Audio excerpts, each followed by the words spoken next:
there's still a lot more inside of me. So let's ask the hard question. Are you actually operating at your true level? Or are you just literally surviving on half of your potential? We know we are made, Allah created us with certain attributes. The way we operate, the way we think, our ability to create solutions, to build. Allah has given us that unique ability. Would you say truly, you know what, I give it its hat. But again, why do you think they haven't been able to tap into it though? We've worked with 100 plus Muslim entrepreneurs. Bro, we've seen everything there is to see. The truth is entrepreneurs do go through slumps as well. And many of our clients, we've caught them in phases where they were just slumped.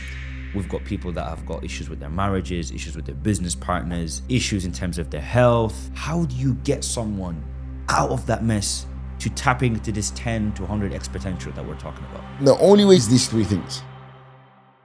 Welcome back to another episode of Central and Co. But not Co as in Co, but Co as in... Assalamu alaikum. Wa alaikum salam wa rahmatullahi wa barakatuh, Sheikh. How you doing, big man? Good. Alhamdulillah. I got another problem we need to discuss today, Sheikh. Every week you bring me problems. Every week we solve these problems with Allah's tawfiq. Yani, let's do it again. I mean, entrepreneurs keep messaging us, sending us emails, DMs, talking about these issues, so we have to solve them. Let's do it. This one was a very, very painful topic for a lot of entrepreneurs. And it's going to be quite difficult to swallow the pill, but I need you guys to bear with me, okay? And it's this, I'm speaking to the entrepreneurs that are heavily respected in public, heavily respected, okay? We're talking 8-figure guys, 7-figure guys, massive teams, family just knows them as the guy, right? And Allahumma barik, majority of these guys are the guy in their space. But they're respected in public, but the reality is that they're drowning in private, okay? They're crushing from all the chaos and not being able to tap into that potential that they know they have. Whereas if they were to tell other people that I've got this potential, people think they're crazy because they already believe that these people have reached their limits.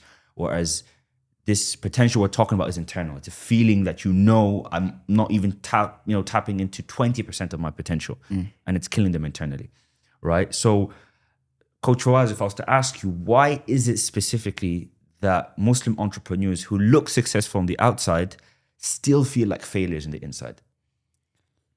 Yeah, I think there's a couple of things here. I would love to break this down. This is actually something I was talking about today on my story. SubhanAllah, that one of the things that people don't realize is in today's day and age, the metric that we judge success based off of is massively wrong. Why? Because it's just somebody's finances, right? This guy could be fat, ugly, stupid, in any way, shape, or form, but because he got rich off crypto, technically in the day and age we live in, he's successful. So I think that's one thing. Now, there is entrepreneurs who are still successful and they have decent lives, but the success is what the world sees, right? It's subjective to each person, right? What success is, and it's how people hold. But potential is a little bit different because potential is something you can feel. You've achieved, alhamdulillah, maybe you've done certain things in your life. By the aspect of the bulk of people, by the majority of people's metrics, you're successful. And in truth, what I always tell people, well, today it's not difficult to look successful or to be successful due to the majority of people. Like I commonly say, when everyone is on their knees, the man who stands seems tall, all right? Likewise, we live in a day and age where it's not crazy to look successful. And I'm not taking away from the entrepreneurs and what they've achieved, etc. But also we have to understand that it's not about what you've achieved. And that's not how you should measure yourself. That's not how you should, account for yourself. The way you should view yourself is what I've achieved versus what I could achieve, right? Your potential. And people know that they're not operating. You know when you're not operating at your level, right? And I've spoke to majority of entrepreneurs and the average I get is like, for as I'm operating between 30 to 40%, meaning there's 3 times more you can do. There's that's a whole completely different human being. If you've been able to achieve this on this level and you're telling me this is at 30%, well, I'm intrigued, I'm fascinated by what 100% would look like, all right? And there's studies done, by the way, this isn't my idea or your idea. There's studies done that prove entrepreneurs are only operating on average between 40 to 60% of their potential, right? So the average CEO only operating 40 to 60% of their ability. Imagine like playing a football match with one leg. What happens when you introduce the other leg? If you're winning already with one leg, what happens when you introduce the other one? Right. Does that make sense? No. But again, why do you think they haven't been able to tap into it though? Because yeah, they've been living like that and they probably don't even know what that potential looks like. But why haven't they been able to tap into it? Good question. I think one of the things you have to consider is there's a lot of variables as to what stops somebody from tapping into their potential. So this is where we actually take the equation. Performance is equal to potential minus interference, meaning your performance, what you are able to achieve and how well you are able to perform. It's all about your potential, which is an important aspect, but the interferences take away from that potential. So a lot of these entrepreneurs, they have a lot of interferences as well. And it's no surprise that the more somebody grows and the more an entrepreneur grows in funds, in opportunities, etc., in potential, also what happens, the interferences grow alongside as well. So you find that a lot of entrepreneurs have a lot of potential. They have a lot, but they can't achieve it. Why? It's untapped because there's a lot of interferences in their lives. And that interferences comes in multiple different shapes and forms. Does that make sense? But see, the thing is with interferences and chaos and things that we're talking about, like those are natural. Like you can't really run away from these problems. And I mean, you don't understand my life. So it's like, I just kind of have to have these issues. So why don't they just work harder than, because it's not really something that I can change. You see, that's not true. First of all, as Muslims, we have the belief, and that Prophet ﷺ mentions that every illness has its cure. Likewise, I believe every problem has a solution. We do not need to live the way we're living now, right? And this is, if there's one takeaway people have from this podcast, I want it to be what I'm about to say next. Random equals random. If your inputs are random, if you're engaging in random actions, if your days are random, things are up here, there, then you can expect that your results will be random as well. You never reach your full potential. If you're intentional, if you're structured to the best of your ability, considering, of course, that this is life and things happen. And by the way, we have systems for chaos as well, like the chaos that comes. When you are able to build that and you're operating in that length, it's completely different. I'll put one of our clients as an example, a popular one anyway. Ustad Imran, I remember he said something to me. He goes, you don't know how long I've been trying to do this. Like, launch the network and, build XYZ and build something that was actually, surrounded around my native genius that actually would help them. Because I've been trying to do this for years. And I wasn't able to do it. I worked with you for 3 months. In 3 months, I was able to do something that I couldn't do in a year. Wow. In 3 months. Now, does that make me an amazing person? No, it just shows he's an amazing person. It shows his potential to be able to build something of that capacity and that size. And Allah and Barak's going very successful. All right? We ask Allah to increase it. To be able to build something of that capacity and that size in that short amount of time. That's not a congratulations for us, you're a great mentor. That's, wow, he has incredible potential. Likewise, many people do. Likewise, all of the entrepreneurs that we deal with, that we work with, they knew they had another level, another thing that was inside them that they couldn't bring out. And that's where the frustration comes, because I tell people it's different when an idiot knows he's an idiot and he gets idiotic results. But for us, when we know we are made, Allah created us with certain attributes, with certain levels. Our brains Allah gave us, and it's a fadl maybe from amongst the people, like from amongst everyone else, that Allah has given us unique minds. The way we operate, the way we think, our ability to create solutions, to build things. Allah has given us that unique ability across what? From the rest of the people. And not being able to utilize that, it's a shame and it's a painful. It's a great pain. Right? Have you ever lost a game knowing that you actually were better than the other person you were playing? That you actually could have won the game, right? It's a whole completely different story when you lose a game and you know what? You're like, I put my best into this. I actually did everything I was supposed to do. I lost the game. The guy was better than me, fair and square, right? He beat me. But I am not unhappy. Yes, there's certain I lost, but you put absolutely everything into that game. Even then, a loss doesn't feel like a loss. Somehow, that loss still feels like a win. Where sometimes you win, but it still feels like a loss. Because you should have won more. Maybe you came second place. Maybe Allah has destined you and created you for first place. With the things Allah has given you. And this isn't something we see, just to clarify, we don't work with entrepreneurs in the beginning stages, etc. We work with people, entrepreneurs, CEOs that have already built something great. They built something massive, right?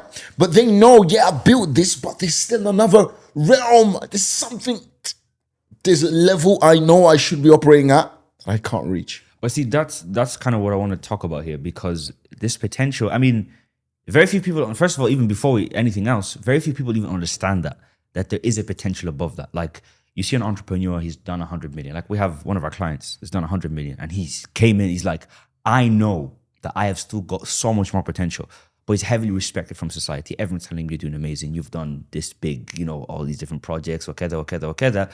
But he's just like, I know there's still a lot more inside of me. Honestly, Mohammed, as a CEO, it's tough, bro. Who do you go to? Who does the guy who's meant to have it all figured out go to when he doesn't have it all figured out?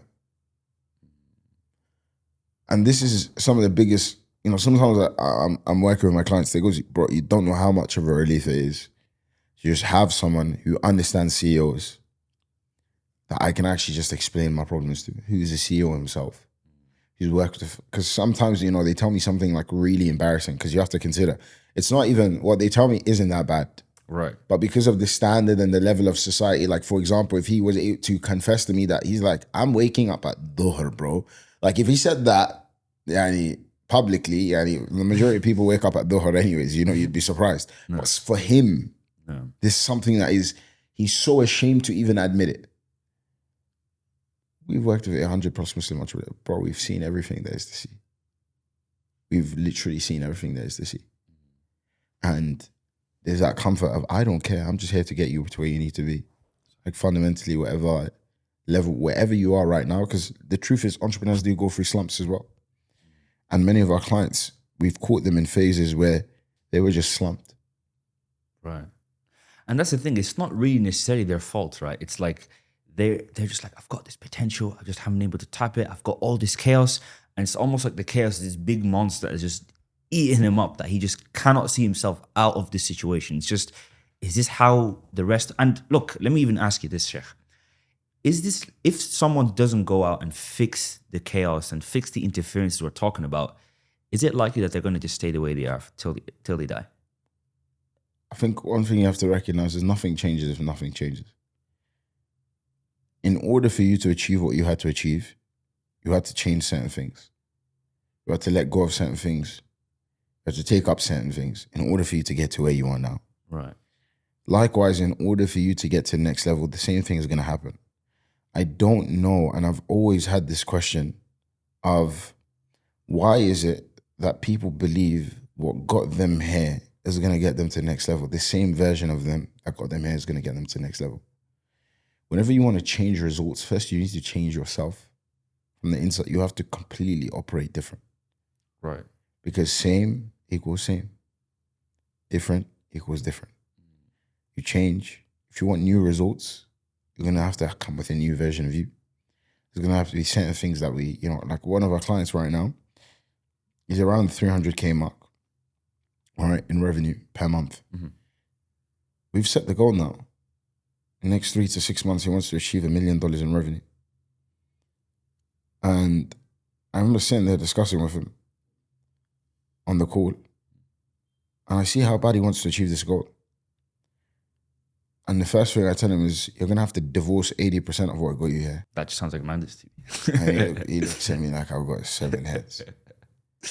I goes, you're going to have to divorce 80% of the things that got you here. Because that's the truth. What got you here will not get you to the next level. Right. And I've seen it in our businesses, we see it. When we change the company, results change. All right? Mm. Better founder, better team, everything just changes. The founder is, I always say the founder, it's so important to understand that the biggest factor as to the success of something will always be the leader. And as Muslims, I don't know why we even have a misunderstanding of this. Right. The leader will always be the biggest variable in terms of what? In terms of success. Right. After Allah's tawfiq, of course. All right? And as a founder, when you're random, when Monday looks different one Monday to the next Monday, Tuesdays something happens, you're waking up inconsistently. You know, we weren't made to live like this. I actually tell clients all the time, by the way, see this whole randomness in lifestyle? Wallahi, we actually weren't made to live like this. You know, like before it was quite simple. You know, you have a routine. On average, you go to bed roughly same times. You wake up roughly same time. You do the same thing roughly same time. There's structure around your life. With the entrepreneurs we work with, it's just so much chaos. Nothing is protected. And that's why I get so angry at certain brothers. You know, I publicly see them saying, yeah, there's no such thing as balance whatsoever. At certain points in time, I prioritize my business, and yeah, my health takes a toll, but that's okay. And then other times I focus on my... So also tell me, since there's no such thing as balance, don't lie. Admit it. Your Deen takes a toll as well when you're scaling that business. Confess. No, you told me. You told me there's no such thing as balance. And when you're focusing on one thing, naturally the other things will suffer. And then when you notice those things suffering, you naturally will return to them and pick them up, right? Yeah, but there's no correlation between those two. What do you mean there's no correlation between those two? My man's is low currently. It's not really nothing to do with me scaling my business. Your man is low? Yeah, I'm And it still has praying nothing to 5 do- times a day. Like, One thing people don't understand is there's three... listen, I'm going to drop something to you guys that you're eventually going to see in a book when I'm done, inshallah.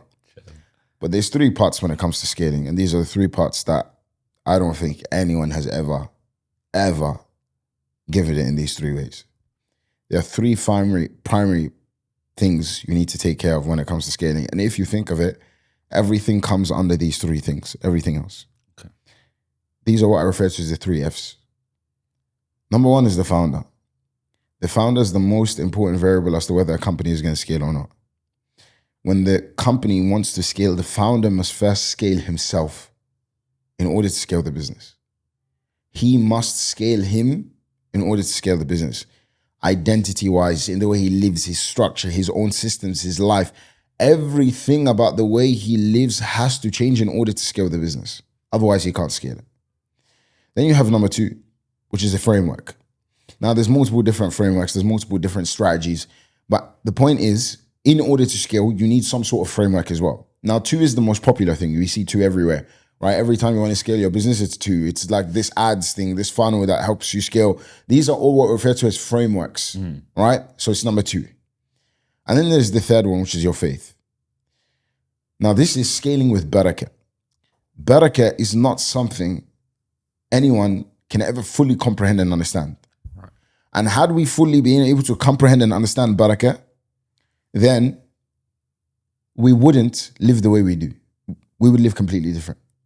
Barakah is me telling you, every single person in this country can be filled and satisfied from drinking from this 1 cup than having 10 million pieces of water. It makes no sense to the mind. To the mind, it makes no sense. Logically, it makes no sense. And that's why I don't mention it in the books. Logically, it makes no sense. For us, how can you tell me 1 cup can fill and people would feel more satisfied than having a million people having 1 of their own bottles each? It makes no logical sense. right. Barakah. And if you're missing any 3 from these, you still can scale, but you find problems when scaling.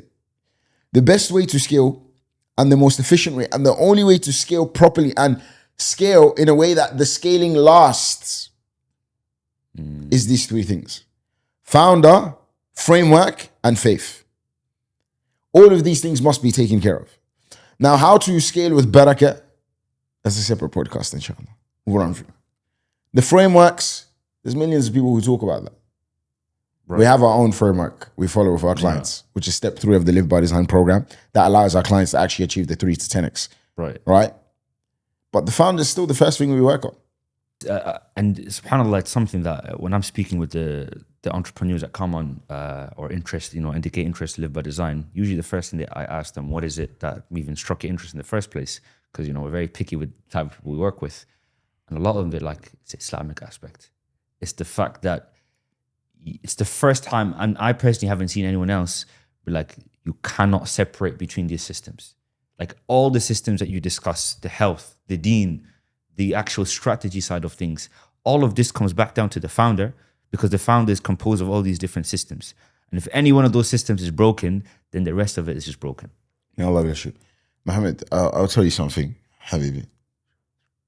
You know, when people think I'm not operating at my full potential, I could be doing better, automatically, do you know where their mind goes? I need to push harder. I need to do more, right? I need to work later hours. You know, he gets this like burst of motivation for like a week where he just goes even crazier, which then results in him being burnt out. Is it logistically even possible though? No, like when they say push harder, he can't push any harder, by the way. Right. Meaning he just lets go of things he was previously pushing, Right. and dedicates all the energy in pushing this one thing. Right. And guys, I don't say this from a place of arrogance, but people who don't live by design, I actually feel sorry for them. It's actually a disgusting life. Believe me, there's a reason why our clients like scream our names from Allah's fadl and from Allah's tawfiq. All right, why they scream our names. No. All right, and why anyone who's ever worked with us from Allah's fadl in this space, why you only hear positive things. And you hear how big of an impact it's had in their life because they realize the way I was living before was actually disgusting. And furthermore, it was unnecessary. It didn't even have to be that way. You having too many hats, focusing on all these different things, scattered energy, your sleep is poor, you have guilt from not being at home, your focus is shallow. You start the day and how can you wake up in the morning and you're starting the day and already you feel like 40%? You don't even feel... in the beginning of your day, you don't even, like, bro, energy wears off as time goes on, right? No. How do you not even feel fresh in the beginning, right? Focusing on the wrong bottlenecks, right? But again, every time we audit clients, what do we always find? What is the actual bottleneck? Because forget my theory, we all know my theory. Which, by the way, I don't even care to call it. Wallahi, it's fact. I don't even care anymore. It's not a theory. You could call it a theory before it was demonstrated on 800 individuals. Right? And before it caused them to 3 to 10x in their business. It's no longer a theory. This is a fact. The biggest bottleneck and the biggest thing that's going to affect a company is the founder. And unless the founder is operating at the highest level of efficiency, the company never, ever, ever will. And the quicker you accept that, the better. Oh, it's a bit harsh though. Is it harsh? It's a bit harsh. Like you're blaming the founder. It's not blame, it's reality. The founder is the system. If you're clear, the business is clear. If you're scattered, the business is scattered. The founder is the business. Okay, because I want you to look at this, right? Like imagine you're dealing with a CEO. He's got 70 people under him. Okay, massive, big corporation. He's built big business. And the reason you're saying the team is underperforming, where I've literally put in chief executive, whatever, wakada, all over in the business. I've put them responsible. Why are you bringing that back to me? I've put an operator, I've put this. Why are you bringing that back to me and saying that I am the problem in my business? I'm not saying that staff don't have issues. I deal with staff issues. I deal with underperformance in my team. Right. But what you have to understand is a lot of the times it stems from you. And if it doesn't stem from you and you've done everything you need to do, then it's simple. You let them go. Why can't you come to those decisions? Again, because of lack of clarity.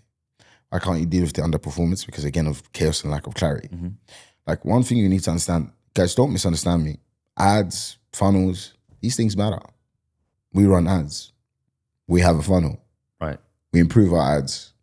We improve our funnels. One may say, you can't tell me that the marketing is never the bottleneck. Right. Of course, ads matter. But if the operator is scared, if you as a CEO, as a leader, you're scared, what does adding more fuel to the fire cause? A worse fire. I hear that. Ads are going to amplify your chaos. Marketing isn't going to fix your burnout. Poor decision making or marketing doesn't improve any of those things. Do you understand? So you're kind of saying basically, even if we come in and let's say we've identified, okay, this is the biggest problem, even if someone was to give you the blueprint of solving that, you wouldn't be able to. Like, do you really believe that entrepreneurs don't know what the issues in their business are? No, they're very aware. Bro, in terms of entrepreneurs, I can say 60-40 anyway. They know what the problems in their business are. Right. They know the things that they need to do in order to get their business to grow. But they can't bloody do it. But they can't do it. Why? He has literally this fat notion doc of all the things that would solve his company's problems. Why can't he do it? Why can't he execute on it? The same things that were there 3 months ago are still here 3 months later. Why? Why? Because of him. Do you not understand? I get it. There's problems in the business, but why can't those problems be fixed? Because of you. Right. You don't have enough energy, capacity. You don't have a system that allows you to fix those problems, to deal with them. And it's not like they're not working hard. So you're the problem. They're working really hard. Of course. But they still can't get it. No. Okay. Can you give me an example? Because again, I know you're saying that, we've worked, alhamdulillah, but it's a bit difficult of a pill to swallow, because when you're looking at a business, there's so many different departments, so many different issues. You're bringing it back to him, right? Can you give us an example of a client that, I know we've had many, but just give one example just so they understand that they were the issue, and after they fixed themselves, the business magically solved itself. Shams is a perfect example. Go with Shams then. I didn't do anything with Shams before he's seen 3x. I didn't even talk to him. I barely talked to him about his business before he's seen a 3x in revenue. I just fixed him. How? What was he suffering with? Simple. I audited him. He was a chief executive slave. He wasn't a CEO. Yeah. Chief executive slave. Bare tasks, bare little things, ticking off things. It's like you're working so hard, but you're an employee basically. Right. But you claim to be the leader of the company. I told him, if you want to be an employee, you're very qualified. Just go get a job. But what we're not going to do is call you a CEO when this is what your calendar looks like. Because that's not the role of a CEO. We talked to him, we audited his time, we seen how everything was going. And we just started to place the systems in place. Taking care of his health. His Deen came back. He started to feel more of the barakah, of course, in his life. Time, clarity, then walking through, okay.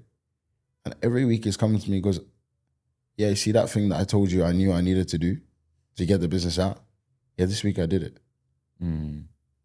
I didn't teach Shams anything new in terms of what he needed to do to fix his business. Allah barak, Shams is a very great businessman. He understands exactly what he needs to do to get his company to grow. Right. The issue was he couldn't do it because of how much he had going on. When you free that time and you build a systematic approach to actually getting all the things you need to get done, and you give somebody back their cognitive load, their headspace, etc., and a framework, 3 to 10x happens. In his case, 3. So far. Thus far. He's literally building things right now in his company that I don't even know if I can mention some of them in this podcast, but they're going to take over the space without a shadow of a doubt. For Allah's tawfiq. Why? Because now he can build those things. Now he has the focus, the energy. You know what the problem is, Muhammad? A lot of these entrepreneurs have been feeling so bad and have been operating at 20 to 30% for so long that it's actually become the norm to them. They actually don't even know what 100% looks like anymore. They've actually habituated to 20 to 30% performance per day. Like every day, this is, like he thinks this is me. Like when he gets his high 30s, he feels, yeah, you know what, today was a good day. Even that's what's 100%. Yeah.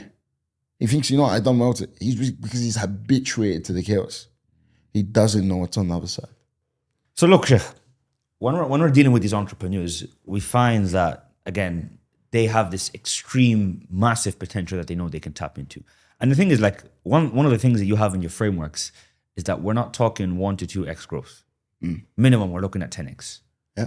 Like we have, what can you do today to bring yourself, your business, every aspect of your life 10x to where it is today? But it seems impossible. It's like there's a brick wall right in front of them. But again, externally, everyone thinks that they've already reached that potential. So, but internally, they're burning, right? They're like, I'm just a failure.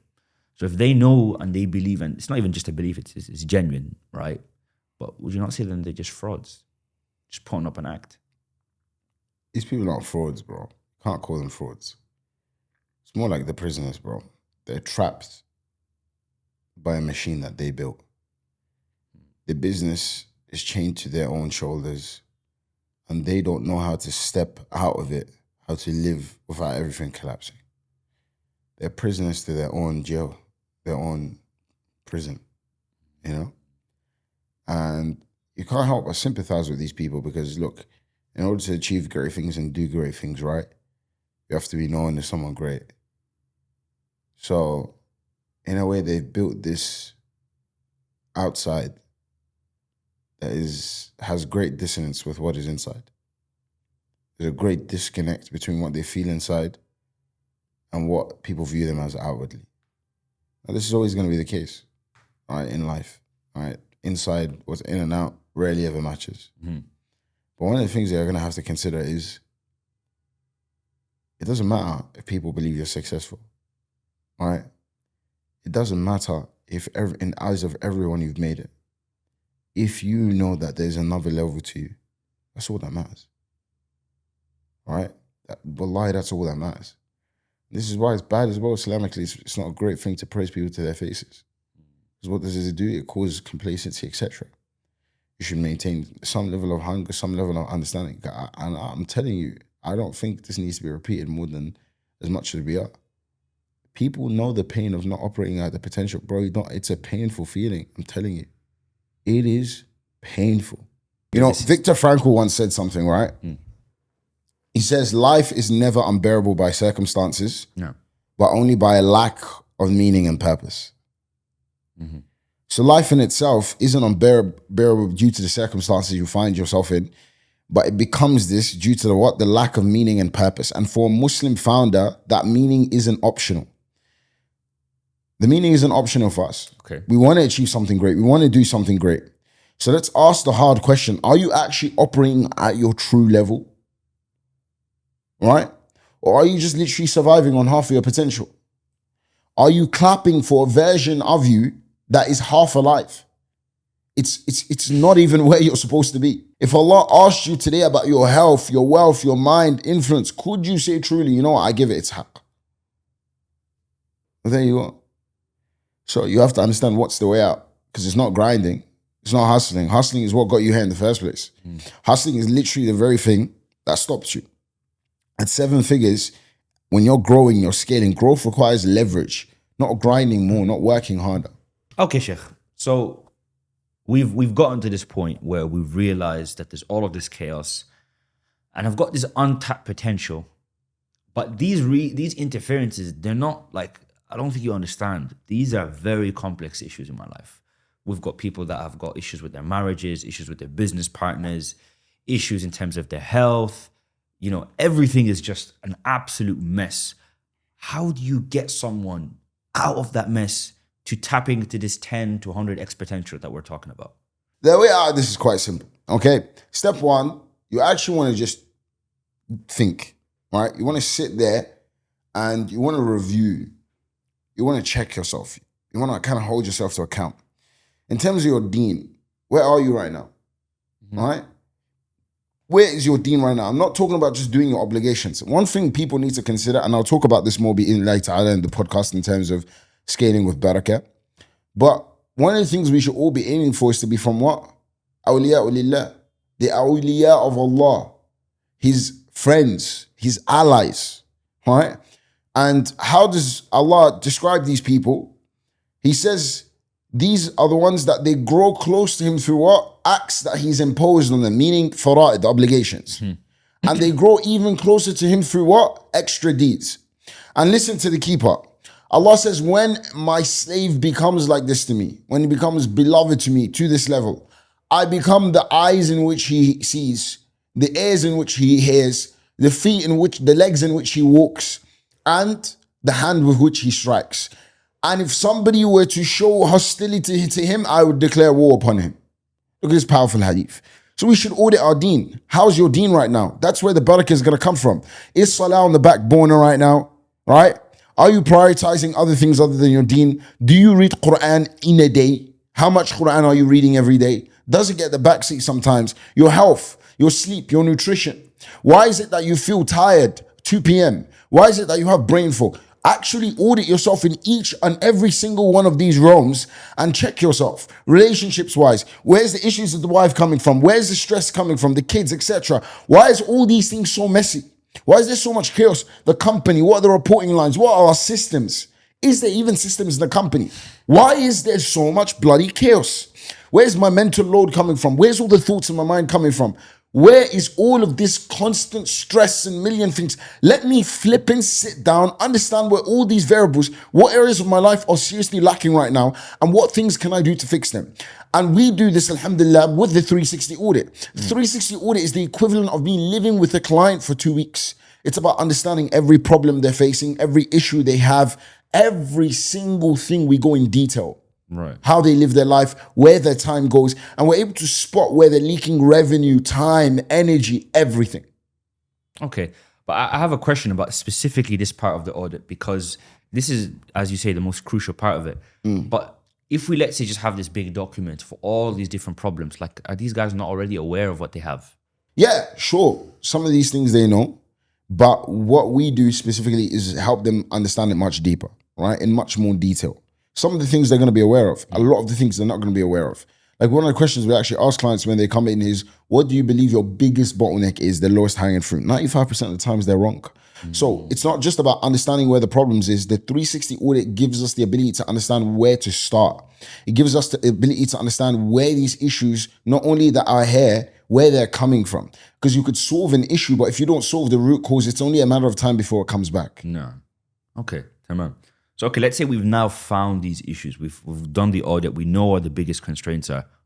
Then what? How do we actually get you out? Yeah, so this is literally where you actually need to design, okay? You need to rebuild the system completely, your whole life system. Now, I would love to break down how to do this in the podcast, but it's just way too detailed that it takes a lot where I couldn't even break it down. Right. But the point is, this is the second step. This is the second thing we do for our clients. We build them a personal operating system. Now, we know operating systems for TVs. We have iOS, which is an operating system, right? What the iPhone runs on. You have your SOPs, your workflows for each of the team members, etc. There should be an operating system on how you operate, which is literally a mini book, right? On how you work, what things you're aiming for, what are the goals, how you measure yourself, your metrics, etc., how you flow to make sure for consistency. And like we said, consistency inputs, consistency in results. Tamam. Okay. So, I mean, I believe once you've kind of gotten to that design phase, you now reached a phase where you're able to actually remove all these chaoses and frictions that we're talking about and maybe add or subtract things that we need to do. Tell me, Mohammed, when a man is drowning, what's the thought in his mind? I mean, literally getting his head up first. All he can fundamentally think about is getting his head above the water. Yeah. He might have all these different ideas of what he wants to do when he reaches the shore, but his main goal is to what? Get his head above the water. Right. Likewise, when CEOs, when you're drowning in chaos and there's so much things happening, it's hard to actually act on any of the ideas you know are going to grow and scale your business because you're also just trying to get your head above water. So alhamdulillah, from the 360 audit and the design, we get our clients' head above the water. Now we can focus on scaling. Now, we don't care about donkey work. I don't like donkeys. They're not my favorite animals. I prefer horses. They're much faster and more efficient. All right? Right. Perfect. Now, when we talk about donkey work, this is what majority of people have been doing majority of their lives. Hustling, doing lots, saying yes to every opportunity. Yes, more things. The way we focus with our clients is we radically eliminate a lot of things and just focus on the leverage outcomes. Meaning if something cannot allow us to scale, we do not do it. No. It's our fundamental principle, right? If it's not going to get us to scale, we're not doing it. So that's when you stop drowning and you start breathing. That's when the growth compounds, automation, delegation, documented processes. Everything we look at is in terms of leverage. Right. Getting time back and making more money. Okay, look, I think what we always like to say is that with Live by Design, because it's probably the first time they've ever heard about something, anything like this, there's no one else that's doing what we're doing, just get on a call with us. Quite simple, right? Just get on a call with us. We'll understand your situation better. I mean, we've had almost 1,000 people we've worked with at this point. We understand quite quickly where the bottleneck is, and we'll be able to tell you whether or not we can even serve you. Get on a call, right? Worst case scenario, you get on a call, we'll give you some advice. We leave, with very, very valuable gems. If we believe we're a good fit, then we can potentially make you an offer in that side of things. So, Sheikh, what's the next step for someone that's listening right now? Yeah, look, I don't see the big deal. Yeah. Look, alhamdulillah, sometimes sometimes prospects come on these calls. Yeah. We don't end up working with them, be it maybe they don't fit our requirements, etc. We don't end up working with them. But they still leave the call with a serious amount of clarity. So what I tell people is, look, book the call. We'll discuss. We'll go through your issues. You know, you don't need to be ready to do anything. Just book the call. Understand where you're at. Let's understand where you're at. Let's break things down and let's see what the next steps forward. If it makes sense, perfect. We'll make you an offer. If not, may Allah bless you. You still leave with a immense amount of clarity anyway. Right. And literally, we've had people calling us, messaging, saying, thank you so much for the call. I feel 10 times better already. Right. Like the clients that we didn't end up making offer to or working with, they still call back and they're still like, thank you so much. I just have a serious amount of clarity now. I feel like a lot was just lifted off me. It comes back down to the same thing of literally CEOs have no one to speak to. Yeah. So just get in a call with people that understand the game and we can go from there, inshallah. Sounds good, inshallah. Guys, it's been an absolute pleasure. I ask Allah to bless you guys. If you are a CEO that is doing over 100K per month, then click the link in the description and book a call with myself. And we will get on call. We will break down your problems and we will see if Live by Design is the right fit for you or not. If it is, perfect. We'll get together and we'll scale your business bi'idhnillahi ta'ala to between 3 to 10x within 90 days with Allah's tawfiq. If not, that's absolutely fine. You'll get some serious clarity anyways. So either way, book a call and I'll see you, inshallah, on the call. Assalamu alaikum wa rahmatullahi wa barakatuhu. If you're a Muslim entrepreneur doing over 100K a month, you cannot scale using the same system that got you to where you are now. You need to upgrade yourself as a founder. This is the exact same thing we've done for all our clients and they've been able to 3 all the way to 10x in revenue. So if you would like us to do the same thing for you, then click the link in the description down below now.